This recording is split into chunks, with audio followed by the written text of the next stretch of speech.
Olá, Opa, boa boa noite, noite. Tudo bem? tudo bom? Como é que você Show de tá? bola. Tô bem, graças a Deus. E você, como é que tá? Tô bem também, graças a Deus. Show de Tô indo, bola. Deixa eu primeiro te agradecer aqui publicamente agora, né? Já te imagina. agradeci em off. Desde o início você comprou a ideia, você aceitou participar. Eu te agradeço agora publicamente por isso, por essa parceria, tá bom? A gente já se conhece há bastante tempo, eu conheço muito bem o seu trabalho É e isso eu aí. queria fazer essa estreia com um convidado especial e logo veio à mente você, tá? Imagina, eu Seja que muito agradeço o bem-vinda convite. aí, seja muito Obrigada. bem-vinda. Eu queria começar com uma curiosidade, tá? Eu queria Hum, saber, né? Para quem não sabe, a Aline, além de psicopedagoga, ela também é professora do sou professora. ensino da escola municipal, né, da Fundamental. cidade do Rio de Janeiro, isso aí. E eu queria saber o que motivou, o que fomentou você a deixar de ser uma jovem simples e seguir essa carreira na educação. Foi o que foi algum familiar? Foi alguma coisa que você viu na TV? O que motivou Não, você a na seguir verdade, eu esse acho que, caminho? na verdade, acho que desde pequena, assim, isso já estava muito em mim, né? Eu já brincava com as bonecas, né? Botava as bonecas sentadas, escrevia, eu tinha um quadro negro em casa, né? Então eu escrevia, passava dever, passava folhinha de exercício. Acho que desde pequena, não sei se de repente alguns professores me inspiraram, mas eu sempre vi o professor como algo muito, uma carreira muito, muito bacana, né? Você ter a oportunidade de ensinar, de transmitir conhecimento. E eu acho que isso me encantava. Então eu reproduzia essas coisas em casa, né? E acho que isso foi ficando na minha cabeça e eu não pensava muito em fazer outra coisa a não ser professora, né? E O acabei aí bacana entrando. só abrir um parênteses no que você está falando, o Uhum. bacana é que a gente consegue perceber ao longo do tempo, da nossa trajetória dentro de uma escola, que a gente ultrapassa o limite do conhecimento apenas. A gente não está ali apenas para externar alguma matéria. A gente ultrapassa isso. A gente está ali Com também certeza, agregando valores para jovens, né? Para com certeza. futuros cidadãos que têm como objetivo se tornar uma pessoa próspera em todos os sentidos. Eu acho que isso é muito A bacana, formação porque vai a muito gente além de uma simples ajuda disciplina. demais, com Isso certeza. aí. Eu perguntei isso para você, por quê? Porque originalmente, né, a minha vontade inicial era ser bombeiro. Sempre tive vontade de ser bombeiro, só que aí, depois que eu conheci um professor que virou um amigão, mora aí na Ilha do Governador, que é o Ricardo Dantas. Ele foi meu professor de geografia e ele Uhum. assim me despertou esse amor pelo conteúdo da geografia, pela ciência, né? E isso me motivou ao longo do tempo. Eu comecei a amadurecer a ideia de É. me tornar um professor, né? Os Bacana. professores E realmente inspiram muitas pessoas, né? Isso é sim, muito com legal, muito certeza, bacana. com certeza. E me conta um pouquinho da sua trajetória, né, da sua experiência profissional. Compartilha com o Pois é. pessoal que está acompanhando a gente, que depois vai poder acompanhar também, né, já que a gente vai estar gravando aí no Sim, a gente vai deixar IGTV, gravado, para isso aí. quem, exatamente, Vamos quem não sim. puder assistir agora, daqui a pouco, né, ao Vai longo ter do tempo, oportunidade pode, depois. com Vai. certeza. Por favor. Bom, então, eu acabei, na verdade, eu entrei nessa carreira por caminhos bem tortos, né? Na verdade, eu comecei a faculdade fazendo matemática, mas eu não fiz licenciatura, eu fiz graduação em bacharelado, né? Fui para o caminho da pesquisa e depois eu engrenei num mestrado, e no mestrado eu descobri que eu não queria ser professora de universidade, mas sim professora de criança. Terminei o meu mestrado e fui procurar pedagogia, né? Fiz a pedagogia, apaixonadíssima por aquilo, prestei concurso para o município, mas a minha realidade, né, a minha vida toda, né, como aluna foi em escola particular. E quando eu caí de paraquedas no município, eu levei um choque com tanta criança com dificuldade de aprendizagem, né? Não era muito a minha realidade.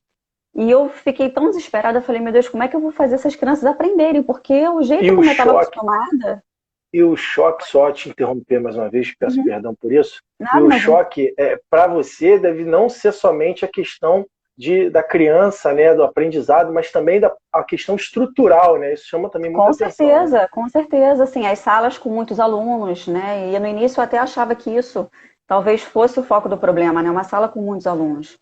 E ao longo dos dias que eu fui passando dando aula, eu percebi que não era isso, né? Que essas crianças tinham dificuldades ali, que eu precisava estudar mais a fundo para saber como que eu poderia fazer com que elas aprendessem, né? E aí eu comecei a buscar os meus estudos da faculdade. Eu lembrei que na minha disciplina de psicologia eu tive uns estudos sobre os transtornos e as dificuldades de aprendizagem.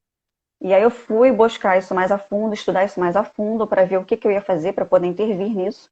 E eu descobri a psicopedagogia, né? E, então eu fiz primeiro a psicopedagogia institucional, que é para trabalhar justamente em escola como psicopedagoga.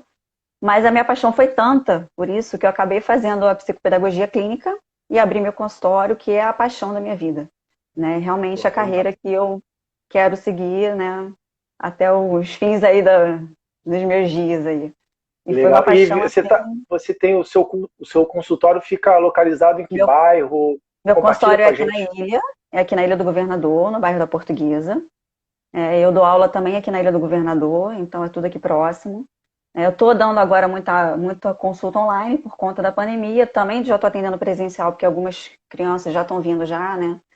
Pós-pandemia. Mas o foco ainda está sendo nas consultas online por conta desse medo ainda que as pessoas têm, né? E tudo de...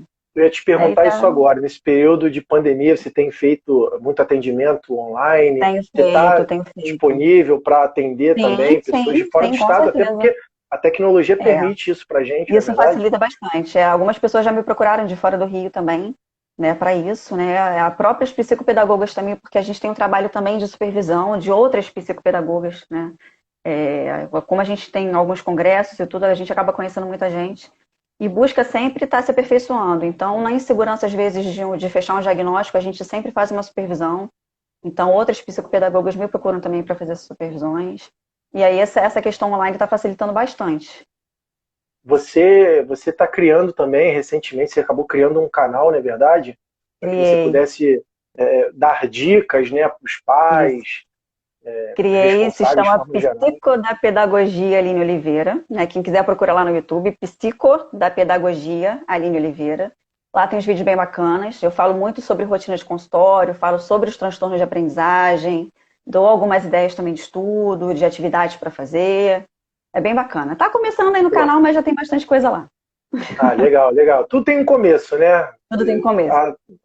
Se Deus quiser, vai dar tudo certo para todos nós. É isso aí, Bom, com certeza. eu queria te fazer algumas perguntas, né? E Hum, também quero deixar aí para você que eu desde o momento em que eu anunciei que a gente ia fazer uma live, né? Que a gente ia iniciar esse projeto aí, alguns pais entraram em contato comigo, até porque eu tenho muito contato com os pais de alunos que eu dei aula lá em Minas Gerais, alguns hum. pais aqui do Rio, e os próprios alunos, né? Nesse período de pandemia, acabaram aflorando algumas dúvidas que eu queria compartilhar contigo. Sim, Mas claro. antes, eu queria tentar entender três, quatro coisinhas. Primeiro, até Pode criei aqui perguntar. umas perguntas para você. Ó. Qual a responsabilidade da psicopedagogia na formação do aluno e na capacitação do professor? Então, vou responder primeiro em relação à formação do aluno, tá? Em relação à formação do aluno, a gente tem justamente esse papel de investigar, de avaliar o que está acontecendo com a dificuldade de aprendizagem, o foco, né, dessa dificuldade ou desse transtorno de aprendizagem, de onde isso vem, né? Então, para a gente tentar sanar o mais rápido possível para que aquela criança consiga ter um aprendizado da melhor forma. Né? Em relação à capacitação do professor, é justamente auxiliar, orientar, ajudar também na criação de metodologias para sanar também essas dificuldades. Então, é uma parceria, acabou ocorrendo uma parceria, onde a família também tem que fazer parte, né? Porque o estudo ele se prolonga para dentro de casa também, né? Sim, com certeza. Então, assim, na verdade. E é bacana, né, que a gente, vocês, né, que trabalham com psicopedagogia, vocês não apenas ajudam o aluno num conteúdo, mas vocês ajudam a formar, né, um bom servidor, um bom Sim, um bom operário para o profissional. mercado de trabalho, um bom profissional, né? Isso é bem Com bacana, né? certeza, O com seu certeza. serviço ele ultrapassa a barreira da escola, né? Os muros da Sim, escola. Ele vai além, ele se vai estende além. durante toda a vida daquele indivíduo, não é verdade? É isso aí, é isso aí. Então, assim, na verdade, a gente acaba fazendo esse trabalho assim em parceria, né? Tudo é uma parceria, sempre envolve uma parceria. Né? Então, a gente busca sempre o melhor para o aprendizado do aluno. O foco da psicopedagogia, ela é na aprendizagem em si, né? Tentar avaliar, tentar intervir nas dificuldades de aprendizagem. Então, tudo que envolve essas dificuldades, todo mundo que faz parte desse processo, seja os familiares, seja o próprio aluno, os professores, a escola em si, todo mundo tem que estar envolvido nesse processo. E cabe ao psicopedagogo mediar essas intervenções todas de todo mundo junto. Não, você colocou uma coisa que é super importante, que é a participação, né, da família, né? Muita gente acaba colocando no colo da escola a questão da educação. Não, a educação é por parte do pai, da mãe, enfim, do responsável, e a escola trabalha a questão do conhecimento. Então, há necessidade de uma parceria, né, da gente trabalhar aí de mãos dadas com toda a comunidade escolar, na verdade, né? É isso aí. Vou trazer uma segunda pergunta aqui para você, que é o seguinte: qual é o ganho para o aluno, para a escola e para a própria comunidade escolar a atuação do psicopedagogo nas instituições, né? O que o aluno ganha, o morador, o vizinho da escola, o pai, o que eles ganham com a atuação do psicopedagogo? Eu acho que é justamente esse ponto, assim, a gente tem um trabalho muito de prevenção, né? Quando a gente começa a perceber a dificuldade que o aluno tem, a gente já tenta agir e dar essas orientações que eu falei anteriormente, né, para que tudo flua de uma forma melhor. Então, assim, a gente vai primeiro avaliar o que está acontecendo e passar essas orientações, seja para a equipe toda da escola, passando dos muros da escola, indo para a família, indo para os familiares, indo para os amigos ao redor, né? Então, a gente tem esse trabalho de prevenção para tentar sanar. Quando a gente percebe que esse trabalho de prevenção já extrapolou um pouquinho e já passou para realmente uma coisa que precisa de uma terapia, né, o trabalho continua também com a família e com os próprios profissionais de educação. Então, a gente também faz essa orientação, né, todo mundo de uma forma junta, todo mundo agindo junto para poder melhorar. Então, a gente faz sempre reuniões, procura fazer reuniões, procura orientar a escola, né, às vezes você percebe que a dificuldade de um aluno é simplesmente trocar a criança de lugar, né, mas para isso, às vezes a mãe reclama, mas meu filho tem problema para enxergar, está sentando lá atrás. Então, é importante também você ouvir o que vem de casa desses pais, né? Eles trazem muita informação. Poxa, meu filho reclamou, porque às vezes a criança tem vergonha de chegar em casa, diz tudo para a mãe, mas na hora, lá para a professora, fica com vergonha de falar, professora, eu não estou enxergando, não estou escutando, não estou vendo. Então, assim, a comunidade também, os próprios familiares trazem muita informação para a gente, né? E aí cabe a gente também fazer essa junção de informações para poder ter um trabalho mais efetivo com a aprendizagem da criança. Com certeza. A terceira questão é o seguinte: como você enxerga a possibilidade de melhorar a qualidade da educação com a atuação do psicopedagogo? Como é que ele pode ajudar, como é que ele pode colaborar para que uma educação possa se desenvolver e possa melhorar a cada dia? Eu acho que principalmente na parte da inclusão, né? Na parte da inclusão das crianças, dos alunos com necessidades especiais, porque não é simplesmente chegar, colocar um aluno com necessidade especial em sala de aula e fazer uma inclusão, né? A inclusão não é tão simples assim. Então, a gente cria estratégias, né, para todo um funcionamento melhor da aprendizagem. E também, quando a gente começa a perceber que ocorrem essas dificuldades e esses transtornos, quanto antes a gente perceber e começar a trabalhar na intervenção, melhor. Então, com certeza, o aprendizado vai fluir de uma forma muito mais fácil. Bacana. Tem uma pergunta aqui do Diogo, ele foi meu aluno lá em Minas. Ele fala aí, ele diz aqui, ó, fala aí, Rodolfo. Deixa eu pegar aqui rapidinho. Saudade, meu querido. Saudade de você também, irmão. Tem uma pergunta. Num período como esse que estamos vivendo, como podemos fazer para aumentar o rendimento dos estudos dentro de casa? Uma questão muito importante, esse negócio da pandemia, o ensino remoto. Por favor. Certeza, com certeza. Bom, acho que em primeiro lugar a rotina, né? Tem que ter uma rotina. Mesmo quando você está em sala de aula, você chega em casa, você precisa de uma rotina. Mas a gente em casa, a gente precisa muito mais, né? Ter organização e rotina. Porque a gente mesmo, né? Quem está trabalhando remotamente, toca um telefone, é uma televisão, é o vizinho que chama, é algum barulho lá fora, tudo distrai a gente, né? Então a gente tem que tentar manter uma rotina. O principal é uma rotina de estudo. Então, assim, tem aquele horário ali das aulas, mas depois tem um horário reservado para o estudo mesmo, daquelas matérias, né? O horário para tirar dúvidas, para procurar pelo professor. Eu aconselho muito a assistir essas aulas em um lugar tranquilo, calmo, longe de barulho. O ambiente faz toda a diferença, né? Toda a diferença. E outra coisa, não é assim, assistir a aula deitado, né? Eu vou pegar meu celular, vou ficar deitado na cama, eu tô com preguiça ainda, vou ficar assistindo a minha aula deitada. Não, não vai funcionar. Pode ser que você pegue no sono de novo, não vai ter concentração, não vai ter atenção. Então, assim, é sentar, separar uma mesinha, um lugar confortável, silencioso, leva um lanchinho, né? Já prepara ele para evitar de você ficar levantando toda hora, se concentrar. Para quem já tem dificuldade de concentração e de atenção, eu sugiro fazer até o que a gente está fazendo, usar um fone de ouvido, né? Para evitar qualquer barulho externo para atrapalhar. E não usar celular nem tablet, usar o computador mesmo, a tela grande do computador. Para você focar naquilo ali. Porque se for menorzinho, você enxerga tudo que está à sua volta. Quando você está centrado numa coisa maior, você só enxerga aquilo ali na sua frente. Então você fica realmente mais concentrado, mais focado. Então, assim, são dicas que eu acho que são bem bacanas, que vão fazer aí, com certeza, o rendimento aí nos estudos funcionar bem melhor. Show de bola, show de bola. Eu queria te fazer uma pergunta aqui, foi enviada por um aluno, né? Ele diz o seguinte: o que fazer para evitar a ansiedade nesses períodos de prova? Até porque a gente está no segundo semestre, né? Esse aluno que me enviou, ele faz parte do curso militar, né? E aí, o segundo semestre é recheado de concursos militares.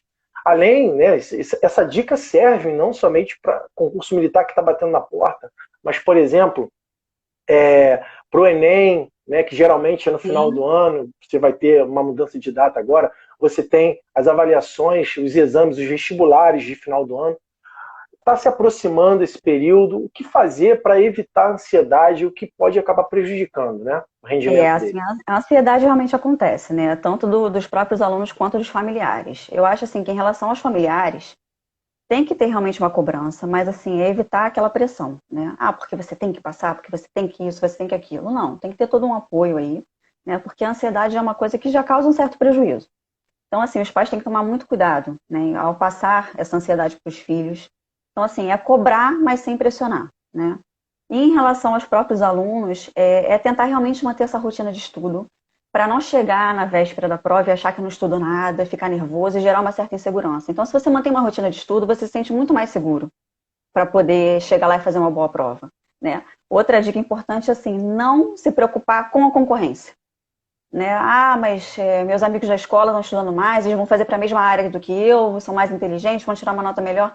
Gente, tem tanto fator externo que contribui, né? Então, assim, não se preocupa com a concorrência, se preocupa em manter os seus estudos, em manter a sua rotina, em se preparar e confiar no que você está estudando.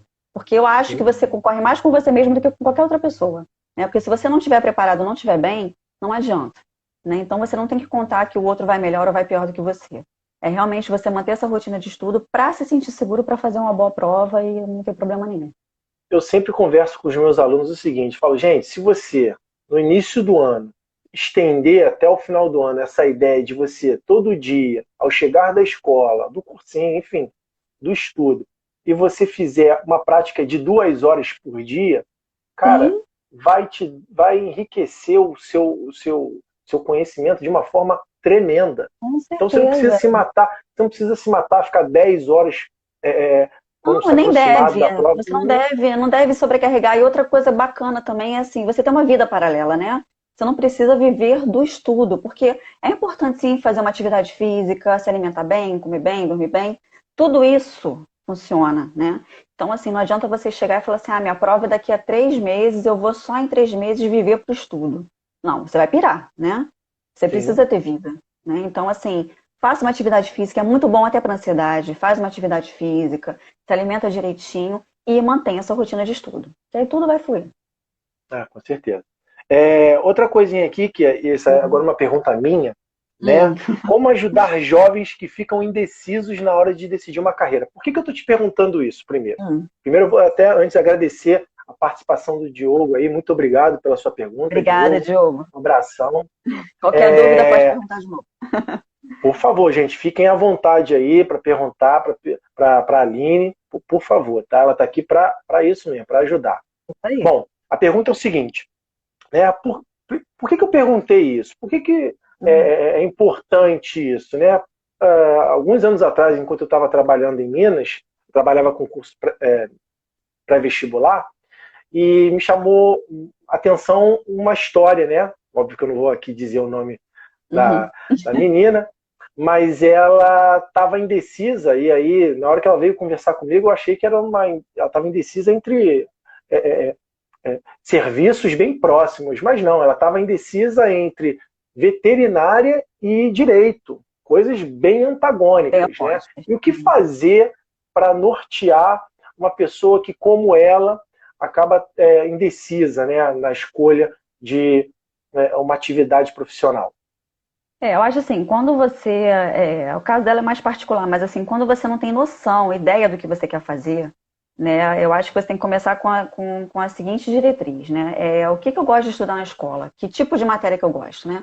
Se eu gosto de matemática, se eu gosto de história, porque aquela criança que já não gosta de matemática já esquece as áreas exatas, né? Já esquece engenharia, já esquece arquitetura, enfim. Né? E quando você tem um foco maior nas áreas humanas, já te abre um outro leque. Então você já foca naquelas ali. Então já diminui bastante as suas opções. Né? Um teste vocacional também ajuda bastante. Né? Quem faz teste vocacional normalmente são psicólogas, algumas fazem. Né? Na internet você até encontra vários, mas assim, confiáveis mesmo tem que ser por um profissional. Né? A gente está lidando com a sua vida, com a sua carreira, então vale a pena você procurar um profissional para isso.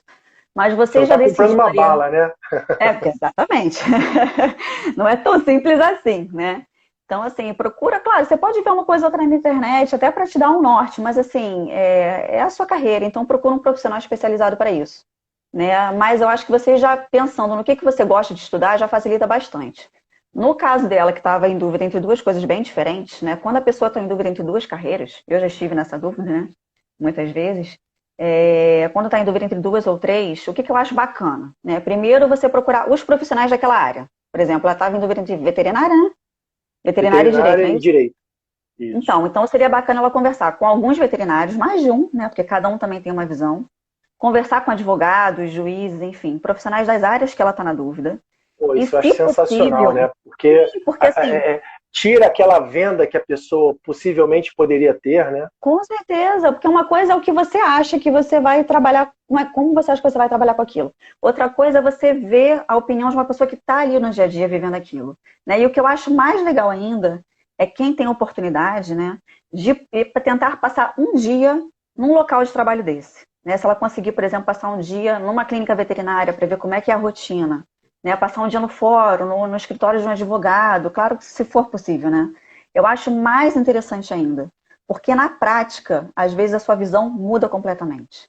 Você tem que se Verdade. enxergar fazendo aquilo, né? Você tem que estar ali e falar assim, poxa, eu me vejo fazendo isso, eu me vejo andando com 200 processos na mão no fórum, indo para lá e para cá, tentando convencer o juiz que alguém está certo, alguém está errado, ou realmente é isso que eu gosto, né? Eu gosto de justiça, eu gosto dessa coisa, ou veterinária, poxa, eu vou ver de repente alguém operando um bichinho, vai ter que abrir, mas eu gosto tanto de bichinho, não vou me sentir confortável. Então, assim, vale a pena realmente você tentar vivenciar aquilo para ver se é aquilo mesmo que você quer. Então, Exatamente. Isso seria é uma muito dica aí bacana para importante, ela. né? É. Sim, com certeza. Para ela e para Vocês sabem o todos que os ela outros fez? que ficarem Sabe o nesse que ela fez e momento. escolheu ou não? Então, ela escolheu veterinária, né? Hum. Depois eu vou Que bom. perguntar Pergunta se como é ela que está o dia a continua. dia dela. Vamos ver. Aí vamos lá. Hum. Questãozinha aqui interessante também. Tem muito esse período agora, né, de simular, o pessoal está fazendo muito simulado. E aí a pergunta é em cima disso. Quantas vezes no mês o aluno deve tentar responder um simulado? E, além do simulado, ele deve cronometrar, né, o tempo para ver se ele está de acordo com o que é exigido no exame? Eu acho bacana, mas eu acho assim, que tem que ir com calma, por exemplo, né? Se você vai prestar o exame no final do ano, por exemplo, né? Então você não começa o ano já também nessa agonia toda, né? Então, assim, começa aos pouquinhos. Nos primeiros 2 bimestres, no primeiro semestre, dá para você tentar fazer esse simulado aí umas 2 vezes no mês, digamos assim, né? Com mais tranquilidade, para você ir sentindo como é que funciona, para você ir aprendendo a fazer essa prova. Faz com tranquilidade, não precisa ver o tempo, pega de repente matérias separadas. Hoje eu vou fazer um simulado só da matéria de matemática, hoje só da de história. Faz com tranquilidade, né? Mas a partir do segundo semestre, né, que já está mais próximo, eu já acho interessante já fazer sim toda semana, né? Acho importante. E de preferência, cronometrando e outra. Por exemplo, as provas normalmente são no final de semana. São no final de semana, né? Costumam ser. Então, assim, se a prova é num domingo, comece a viver aquela rotina. Então, assim, acorda cedo no domingo, se prepara, toma um bom café da manhã, dorme cedo na noite anterior, senta, separa o seu material e faz o simulado e cronometra. Como se você estivesse realmente vivendo aquilo. Né? De novo, é o que eu falei. Quando a coisa é conhecida pra gente, a gente se sente mais segura. o desconhecido causa muito desconforto pra gente, causa muita insegurança. Então, se você começar a vivenciar aquilo, tornar aquilo um hábito, uma rotina, aquilo já vai fazer parte do seu dia a dia, já vai ser uma coisa conhecida para você. Então, você vai fazer essa prova com muito mais segurança, né? Então, é importante, sim, você sentar, acordar cedo, se alimentar bem de manhã, tomar um bom café da manhã, sentar, falar, agora o mundo parou, me fechei aqui dentro do meu quarto, onde for, melhor, né? E vou fazer e cronômetro e ver, porque aí você vai também medindo seu tempo, né? Ver, poxa, eu tô fazendo muito em cima, eu tenho que tentar ler um pouquinho mais rápido, ou não, eu tô tranquilo, então dá para eu ler com mais calma, fazer mais devagar. E aí você vai medindo aí o tempo, vai medindo a rotina e vai ficar bem legal. Em cima de um ponto que você colocou, a questão do sono, eu quero fazer uma pergunta. No rendimento, o sono e a alimentação, elas podem influenciar? Totalmente, com certeza. Tanto para mais quanto para menos, né? Acho que 3 fatores aí são importantes, né, para o sucesso, né, do aluno, que é a rotina, que a gente está falando aqui o tempo todo, né? A alimentação e o sono, com certeza, né? A alimentação, ela tem que tentar ser o mais equilibrado possível, né? Não adianta você nem comer demais determinados alimentos, nem de menos. Porque se você comer de menos, vai faltar nutrientes. Se você comer demais, pode causar outros prejuízos. Por exemplo, se você comer açúcar em excesso. Ah, não, eu vou comer açúcar, vou beber bastante café porque eu vou ficar ligadão, eu vou ficar desperto. Claro, vai te dar uma energia maior. Mas junto com essa energia vai vir uma ansiedade, vai vir uma irritabilidade, vai vir uma hiperatividade, e aí você não vai nem se concentrar, nem ter atenção e nem ter memória. Então, isso tudo vai ficar lá embaixo. Então, não adianta você estar hiper numa coisa se as outras vão ficar muito abaixo, né? Assim como também a falta de determinados alimentos, a falta do próprio açúcar, né, que te gera energia, se você não tiver consumido uma quantidade de açúcar razoável, você vai ficar com preguiça, você também não vai se concentrar, você não vai ter energia para estudar, não vai ter energia para fazer a prova. Então, assim, é manter aquele equilíbrio, né? A gente sabe também que alimentos gordurosos não são bons. Eu não sou nutricionista, mas assim, né? Isso aqui todo mundo sabe, né? Professores, inclusive, a gente, né, em escola pública principalmente, a gente tem a questão da merenda, a gente trabalha muito com esse cuidado com a merenda do aluno, né? Eles não comem alimentos gordurosos, não comem alimentos muito doces, enfim, porque para tentar manter realmente o equilíbrio para poder ter um aprendizado de uma forma melhor, né? Os alimentos gordurosos realmente prejudicam muito essas ligações neurais, né, que a gente faz para poder realmente ter um aprendizado legal. Então tem que manter o equilíbrio. E o sono também, principalmente. Porque durante o sono é onde a gente realmente aprende, é onde a gente assimila tudo que a gente aprendeu durante o dia, né? Então, assim, você dormir pouco, você não vai assimilar da forma como você deveria. Você não vai ter a memória necessária para aquilo, né? E você também dormir demais não é bacana, porque isso te gera outras coisas metabólicas, de preguiça também, enfim.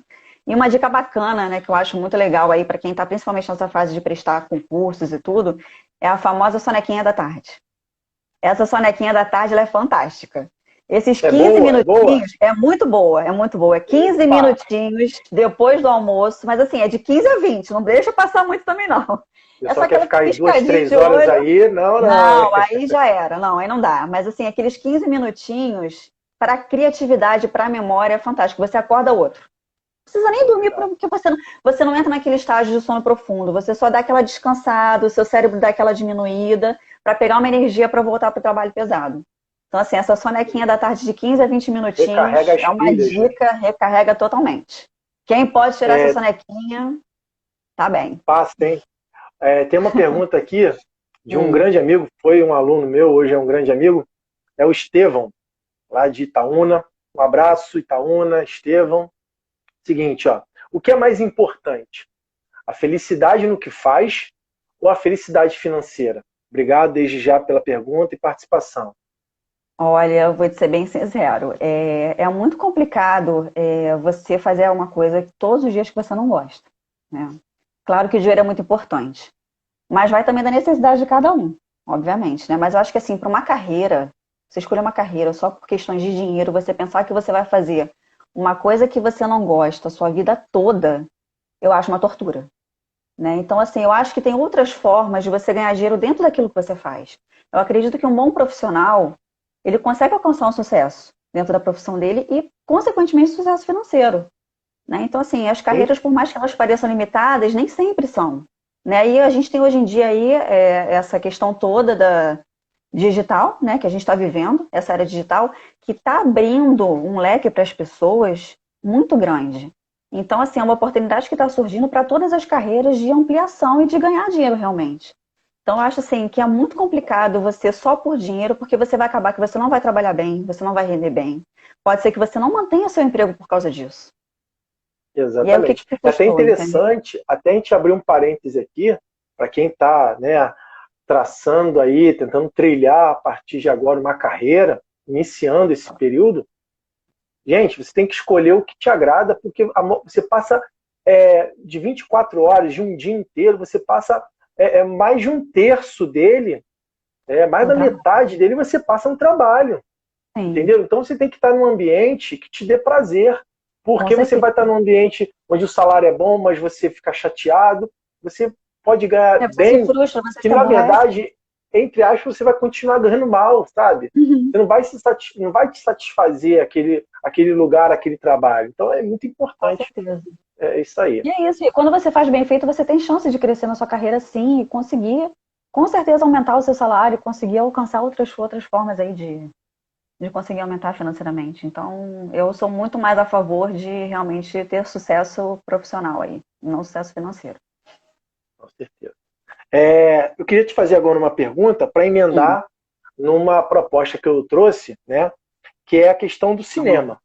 O cinema, ele é um bom recurso didático para o ensino? Os professores que gostam de passar filmes, vale a pena? O aluno que gosta de passar e assistir um filme no final de semana, indicação e tal, vale a pena? É interessante? É excelente, é um ótimo recurso, né? É um dos aí, eu costumo dizer que é um dos top 5 aí, né? De recursos mais usados aí pelos professores, né?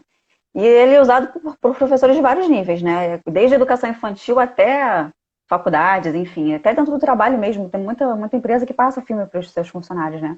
Só que assim, a proposta da educação infantil ela já é um pouquinho diferente, né? A educação infantil ela funciona mais como uma forma recreativa, porque na verdade na educação infantil com o filme você não consegue passar um conteúdo tão pedagógico assim. Você trabalha mais o lado comportamental da criança, o lado emocional, o lado afetivo. É claro que a criança sempre aprende alguma coisa, mas a criança ela tá lidada, por exemplo, ela vai ver a Frozen, né, a menina. Ela vai querer se vestir de Frozen, vai querer agir como a Frozen, imitar a Frozen, né? Quando a Frozen fica triste, ela fica também, quando a Frozen fica feliz, enfim. Não trabalha tanto o lado pedagógico que eu digo o lado didático, né? Mas lá trabalha o lado pedagógico de um outro nível, né? Até E abrir um já parênteses aqui rapidinho, eu falo sempre para os meus alunos quando eu indico um filme. Eu falo, gente, tente assistir o filme não como um momento de lazer, mas um sim, momento onde você era possa isso que eu parar e falei. refletir sobre Refletir. a mensagem, né? É exatamente isso que eu ia falar, porque quando você passa para o nível do fundamental do ensino médio, faculdade, tem que ter toda uma proposta, né? Não é simplesmente você passar ou você assistir o filme por assistir, né? Tem que ter todo um planejamento por trás, o que que você quer com aquele filme, né? Aonde aquele filme se encaixa ali na sua disciplina, qual a proposta, né? Então, assim, a pessoa que vai assistir, tanto o professor que vai passar quanto o aluno que vai assistir, tem que ter um porquê, né? Então, assim, algumas situações podem acontecer. Pode ser que o professor passe o filme antes de começar a dar matéria, e aí eu acho interessante, né, ali na hora, o professor dizer em alguns pontos, ou até dar pause, né, parar e mostrar, olha, aqui é importante, olha, o que que vocês estão observando disso aqui e tal. Ou se surgir Exatamente. depois que o conteúdo já tiver sido dado, né, pode até deixar os alunos mais à vontade, mas assim, tem que haver um debate depois. Porque acaba que Sim. acontece isso. Os alunos às vezes assistem como uma forma, tô assistindo para me divertir, é um momento de Para passar relaxamento, tempo, é. filmezinho gostoso, Então às vezes não foca realmente naquilo que tem que focar. E você também não sabe se exatamente aquele ponto do filme que você queria que seu aluno prestasse atenção e assimilasse, se o aluno realmente assimilou. Então, assim, é importantíssimo depois você fazer uma avaliação, um debate, né, colocando os pontos principais, o que que foi aprendido com aquilo, o que que você queria passar com aquilo, para você ver também o que que o aluno conseguiu aprender. Né? Mas, assim, é um recurso fantástico. E o bom disso é que, assim, na verdade, como é um recurso audiovisual, né, o áudio, você tem a audição e você tem a visualização. Isso te torna Sim. muito mais próximo do real. Por isso Você que o aluno, acaba, às vezes, entre aprende aspas, muito vivendo, melhor. né? Com certeza, Exatamente. mesmo que seja, de repente, aquele filme a visão do diretor, porque nem todo filme transmite exatamente a realidade. Os documentários já, sim, mais, né? São pautados em coisas mais científicas. Mas um filme, às vezes, de ficção, ou um filme qualquer de outro tipo, nem sempre transmite exatamente o que aconteceu, mas é muito próximo do real, né? Eu tenho até uma história engraçada que na época de minha de colégio, eu precisei ler aí o livro Macunaíma, Não lembro se foi Mário de Andrade. Alguém, por favor, aí, qualquer coisa me corrija, coloca aí nos comentários, por favor. Ajuda aí. Eu não me lembro, mas acredito que era Mário de Andrade. Um livro imenso, devia ter, sei lá, umas cento e tantas, 200 folhas, 200 páginas. E assim, eu não me identifiquei com aquele livro. Eu li o livro e eu não entendi nada. E eu precisava fazer uma prova do livro. Falei, meu Deus, o que eu vou fazer? Aí eu comecei a ler o livro de novo, não aguentei ler nem metade. Eu falei, meu Deus, o que eu faço, o que eu faço? E aí uma amiga minha, Angélica, não sei se ela está assistindo aí, ela descobriu uma locadora, acho que em Ipanema, que tinha o filme Macunaíma. E aí nós fomos para casa da avó dela. Não era nem Blockbuster, não, era fita de videocassete ainda, né? Eu tinha 15 anos, sei lá, 16, nem me lembro direito. Eu lembro que eu fui para casa da avó dela em Ipanema para assistir Macunaíma. E ali eu, meu Deus, consegui entender, né? Clareou tudo. Eu lembro até hoje algumas cenas do Macunaíma nascendo, né? Que ele nascia já um menino, já grande, né? Então, assim, me marcou tanto, para você ver, eu assimilei muito mais, né? Que eu lembro ainda até hoje, mais de 20 anos depois, eu ainda lembro de cenas do filme, eu nunca mais assisti. Mas eu ainda me lembro de cenas do filme que me permitiram fazer uma boa prova, porque eu realmente, só com a leitura que eu tive, eu não ia conseguir fazer nunca aquela prova. Então aquilo me acrescentou um conteúdo de uma forma que eu precisava ali na hora para poder entender e realmente seguir com o meu aprendizado ali. Né? Então, assim, o filme com certeza é um recurso, justamente por ter você usar mais de um sentido, né? Você usa a audição, você usa o visual, então você consegue realmente se aproximar mais do real e se inserir de repente. Você presta atenção na história, você, né, consegue entender uma forma mais fácil o que aconteceu do que ficar só naquela leitura que às vezes vai te dispersar. Então é Sim, excelente. Com certeza. Tem uma pergunta aqui da Bianca, também foi minha aluna. Um beijo, Bianca, um beijo para Pará de Minas. Com que frequência esses filmes devem ser passados? Com que frequência o aluno deve assistir um filme desse? Olha, filme, não né? existe uma frequência, né? Quem gosta de filme, vê tanto filme, né? Todo final de semana tá vendo filme, sempre que surge uma oportunidade tá vendo filme. Não existe uma frequência. Eu acho que se surgir um tema e tem algum filme que tem a ver com aquele tema, é válido assistir. Então não é nem relacionado muito à frequência. É mais a questão de, assim, tá disponível, né? É mais, vai acrescentar em mais alguma coisa, então vamos assistir. Tendo tempo, tendo disponibilidade, eu acho que não tem essa questão de quantos, não é quantidade, não. É mais questão de ter a possibilidade. Teve a possibilidade, assiste. Sim, com certeza. Bianca, obrigado pela participação aí. Obrigada, Eu vou Bianca. aproveitar, né, que a gente está falando aí de filme, né, o uso dessa ferramenta como ensino, e eu trouxe aqui para vocês uma lista, né, recheada de filmes que podem colaborar aí para que você possa gabaritar numa prova de geografia. Ó, tá? Boa dica, hein? Vamos lá. Pô, agora só nada. Eu coloquei por temas, né? Por exemplo, eu vou começar com filmes que trabalham o continente africano, tá? O primeiro filme que eu vou destacar é o filme Hotel Ruanda, que foi gravado em 2004. Ele é muito interessante para a gente trabalhar a questão do genocídio em Ruanda. Ruanda, para quem não sabe, é um país do continente africano e que em 1994 teve um genocídio, né? Teve uma disputa ali de poder, o que acabou gerando um número muito grande de mortalidade. Você teve uma disputa entre duas tribos, as duas principais tribos do local, que são os Hutus e os Tutsis. E o Hotel Ruanda ele trabalha muito bem esse cenário. O que chama atenção é que em cima desse filme, além da questão do genocídio em Ruanda, a gente também pode trabalhar a ideia do imperialismo, né? Que muitas provas acabam associando o imperialismo com os conflitos do continente africano. Para quem não sabe, atualmente, um dado de 2020, né, século XXI, um período onde a tolerância era para estar aflorada em cada canto do planeta, eu tenho hoje, no continente africano, cerca de 34 conflitos. E muita gente acaba colocando no colo do imperialismo. Só dar uma pincelada rapidamente, o imperialismo vai ser um período do século XIX, né, principalmente no final do século XIX, quando os europeus eles acabam se lançando, né, para o continente africano e acabam buscando ali recursos para o abastecimento das indústrias. É importante a gente entender que o século XIX, o final do século XIX, 1880 e pouco, né, vai ter um cenário diferente do processo colonizador que teve aqui no Brasil. Né? No período do imperialismo, você já teve ali a busca dos europeus por recursos para o abastecimento das indústrias locais. Por exemplo, petróleo, carvão, minério de ferro, todos esses recursos que poderiam abastecer as indústrias na Europa. Tá? E eles acabam promovendo ali, né, impondo ali fronteiras artificiais. E acabam colocando num só país tribos que eram rivais. Isso acaba fomentando, tá, os conflitos que se estendem até hoje no continente. É importante deixar claro que isso faz parte de uma estratégia, né? Para você, colonizador, é muito melhor ocupar um local onde as pessoas, onde os povos, as tribos ali acabam duelando. É muito pior para quem vai colonizar um ambiente onde a população é unida, possa vir contra o colonizador. Tá? Então, isso é uma questão até mesmo estratégica.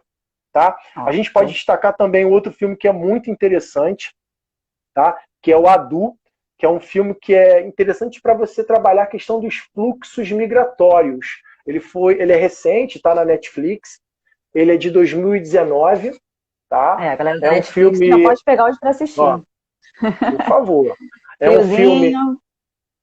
Esse tempinho, então, mas só é para prestar atenção no filme. Exatamente. E esse filme ele trabalha, né, a questão dos fluxos migratórios. A gente tem que entender que o continente europeu e africano eles estão muito próximos. Ali você tem uma faixa conhecida como Estreito de Gibraltar, onde as pessoas acabam saindo da área central da África, se deslocando muitas vezes a pé até o norte do continente para promover o deslocamento para o sul do continente europeu. Tá? Isso a gente chama, tecnicamente, dentro da geografia, de rota central, essa fuga, né, de africanos em direção ao continente europeu. Chama a atenção aqui, queria até dar um bisu para a galera, fiquem atentos, por favor, à questão de um termo que é muito usado, né, chamado de gradiente de desenvolvimento. O que é isso, Rodolfo? Gradiente de desenvolvimento é a ideia de que, em linhas gerais, as pessoas acabam buscando áreas, né, mais desenvolvidas do que a sua. Então, muita gente acaba saindo da África, indo em direção à Europa, para buscar uma vida melhor, né, para buscar aí uma qualidade de vida, um emprego, um salário maior. A gente tem que entender que, por exemplo, se você for fazer uma prova militar, um concurso militar, o que o concurso militar que é diferente de um Enem, por exemplo, de um vestibular? O militar ele cobra muito mais o que de você? Ele cobra muito mais o conceito, né? Ele quer saber muito mais a ideia da diferença entre um emigrante, um imigrante, né? um refugiado, que são temas que são bem pertinentes e bem atuais. Só dar uma pincelada rapidamente. O emigrante é aquele que sai, a letra E, emigração, saída. Né? O imigrante é aquele que chega. Rodolfo, não entendi. Poxa, lembra da sogra. Pô, se tiver uma sogra, aquela sogrinha que não é legal. Meu Deus do céu. Tô até com medo de perguntar. A sogra, quando chega na tua casa, chegou, hein? Chegou. Você coça a cabeça e fala assim, ih, entrada, tá? Imigração, é entrada. Agora, quando ela vai embora, emigrou. Saiu. Aí você fala o quê? Ela saiu, ela foi embora. Então fica aí a dica. Né? A galera que perder a live assiste depois, porque dicas ótimas. Não tem como. E a questão do refugiado. Qual é a diferença do refugiado para o imigrante? Que tem muita gente que acaba tropeçando nesse quesito. O imigrante é aquele indivíduo que buscou aquele lugar de forma voluntária. Ele foi porque ele quis. Já o refugiado é aquele que foi de forma forçada. A permanência dele naquele lugar poderia levá-lo à morte. Tá? Então fiquem atentos nisso aí. E quando a gente fala de refugiado, a gente lembra da ONU, né? A ONU que tem como um dos princípios, alguns princípios, né? Por exemplo, como liberdade religiosa, direito à educação, direito à vida. Né? Então, vai de encontro com o que a ONU prega. E dentro da ONU existe a Acnur, que é um alto comissariado que está ali para colaborar com esses refugiados. E todo país que é signatário da ONU, ele deve aceitar refugiados. E aí o que chama atenção, o que eu falo sempre, que a geografia é apaixonante, que você consegue emendar um assunto no outro. Sim. Esse assunto de fluxo migratório, a gente pode trabalhar, por exemplo, sim, com certeza, a questão atual do Brexit, hoje não, né? Do Brexit, que é a saída do Reino Unido da União Europeia. um dos argumentos que eles usaram é a ideia de ter um maior controle das suas fronteiras, né? Então entra muito na questão dos fluxos migratórios. E esse filme, o Adu, volto a destacar, é um filme que trabalha muito bem essa questão dos fluxos migratórios, a direção aí, a busca por uma qualidade de vida no continente europeu. A gente também, dentro da África... É isso aí. Para finalizar a questão da África, vou indicar agora 3 filmes. O primeiro a gente vai indicar aí o Capitão Phillips, que trabalha, né, o filme atual, que foi gravado aí em 2013. Ele fala um pouquinho para a gente sobre um grupo, né, fundamentalista, um grupo extremista, que fica localizado ali numa área conhecida como Chifre da África, no país chamado Somália, que é chamado de Al-Shabaab. Esse grupo ele usa como meio de arrecadação, né, para investir no quesito militar, eles acabam sequestrando navios petroleiros. Vamos lembrar aqui para a galera que a região, não o país, tá? Que tem a maior reserva de petróleo é o Oriente Médio. E saindo do Oriente Médio, indo em direção à Europa, a passagem necessariamente é o Mar Vermelho, que passa pelaquela região ali do continente africano. Então eles usam esse momento para promover a pirataria. Tá? Rodolfo, existe pirataria? Porque muita gente acha que pirataria é aquele do cinema, né? Olho de vidro, perna de pau, acha que é o Jack Sparrow, né? Não, mas hoje a pirataria ela tem esse formato.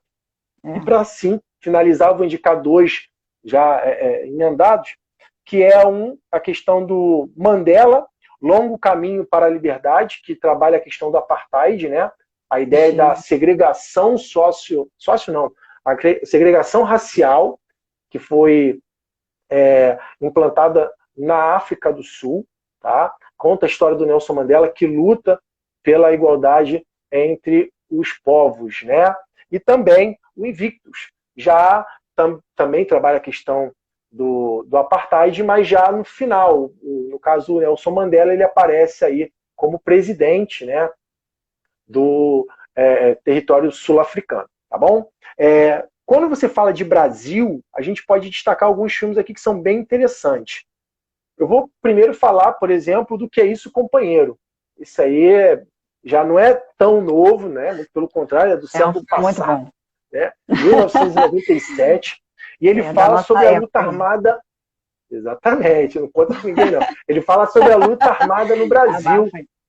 Tá? Vamos lembrar o período militar, que vai de 64 a 84, são 20 anos, onde quem está no poder são os militares, né? E esse filme ele trabalha a luta armada, né? A questão revolucionária aí, para tentar a tal democratização do país.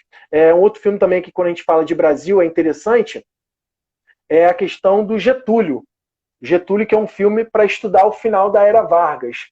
Tem outros filmes, tá, gente? Envolvendo o tema Brasil. Eu estou aqui pincelando os principais, que a gente pode destacar aí. Enfim, tem outros, tá? Você pode dar uma olhadinha depois, a gente não tem muito tempo. Infelizmente, a live acaba com 1 hora. É o Getúlio que fala sobre o final da Era Vargas, né? O Getúlio que tem uma importância tremenda, né, para quem está estudando aí, né, a industrialização brasileira. O Getúlio Vargas, junto com o JK, são as 2 principais personalidades. Tá? O Getúlio Vargas, no caso, ele vai incentivar, ele vai fomentar a indústria de base. Né? Se você parar para analisar as principais indústrias de base, aquela que trabalha diretamente com a matéria-prima, que surgiram no Brasil, surgem no mandato do Getúlio Vargas. Vale destacar, é o presidente que fica mais tempo no poder, né? Quase aí, aproximadamente, estou arredondando, tá, gente? Cerca de 20 anos. E você para analisar, ó, Petrobras, a Vale do Rio Doce, que hoje em dia são chamada de Vale, a Cosipa, enfim, tem uma série de marcas que foram criadas no período do, já ia falar JK, do Getúlio, tá bom? Que é importante. E também, aí, o Mauá, o imperador e o rei também fala sobre o processo de industrialização no Brasil, tá? Um filme para falar sobre Segunda Guerra Mundial, a gente pode destacar, por exemplo, A Vida é Bela, né? Que fala muito bem a questão da separação das famílias, né? Durante esse período da Segunda Guerra Mundial, que vai de 39 a 1945. Também, falando de Segunda Guerra, a gente pode destacar o Ganhou Menino do Oscar esse Pijama filme, né? A Vida é Listrado. Bela, acho que ganhou Oscar. Ganhou, é italiano. Nossa, muito Ganhou bom. até de um filme brasileiro, agora eu não me recordo, não sei se é Eu também não vou me lembrar. o Central do Brasil, enfim. Mas tenho quase certeza que ganhou de um filme brasileiro, venceu o Oscar. O Menino do Pijama Listrado, que é um clássico. Clássico. Assistam, porque esse aí é clássico. É sobre a ótica de uma criança, né, a ideia do Holocausto. A gente também pode destacar, falando de Holocausto, A Lista de Schindler. Esse filme tem quase 3 horas e meia. Tem alguma dica, Aline, para o pessoal que vai pegar um filme aí longo pra caramba?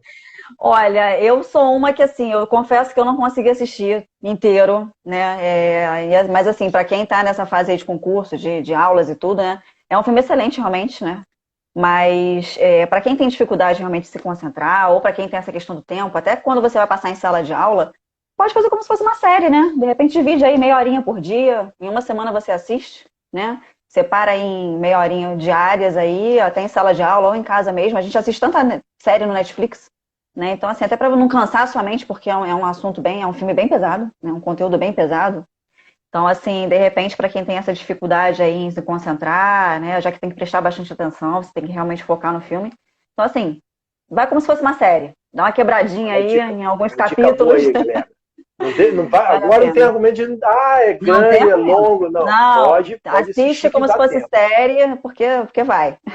Exatamente. A gente também, dentro da Segunda Guerra, o filme ele é baseado em fatos reais, não aconteceu durante a Segunda Guerra, tá? Deixar claro que eu vou falar agora, que é o filme A Onda, né? Você tem 2 filmes, A Onda, você tem um da década de 60, que é um filme americano, e tem o atual, que eu digo mais recente, que é de 2008, que é um alemão.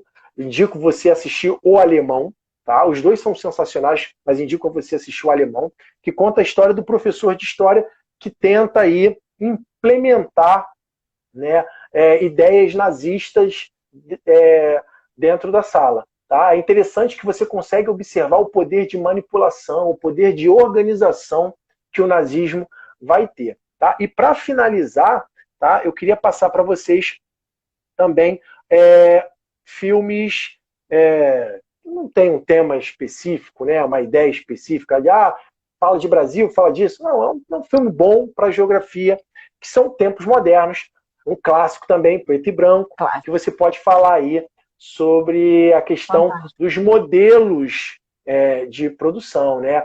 Principalmente do Fordismo. Mas você começa a ter uma ideia e a partir daí consegue comparar o Fordismo com o modelo, o Toyotismo, com o Taylorismo. E é interessante também que te dá uma bagagem para você tentar compreender o que fomentou, o que incentivou, né, a crise de 1929 nos Estados Unidos, que é a pior crise do capitalismo até hoje.